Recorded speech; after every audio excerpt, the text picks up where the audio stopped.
wanitu basomye bimva imva yasotse agashya muri iyo mva bamwe barabazanya bati imva ituzaniye iki tega amatwi wumva icy'imva ivuga ibyiza n'iterambere abanyarwanda dufite tugaragaza icyerekezo cy'ejo hazaza heza n'iterambere rirambye ubwo muribajije muti aba bana iterambere bavuga ni irihe duhereye ku byo twagezeho abagore bahawe ijambo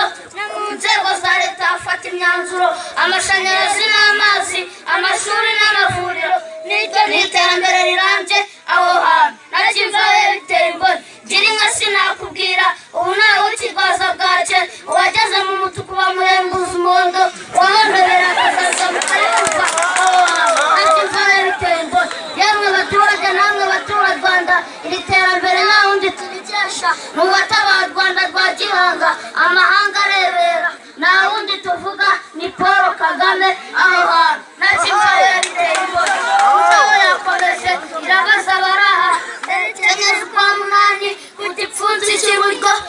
uruhanze rwa gihanga akaruhangamo agashya utamutoye yatora nde aho hantu nakimvaye biteye imboni twese nk'abitsamuye tariki enye y'ukwa munani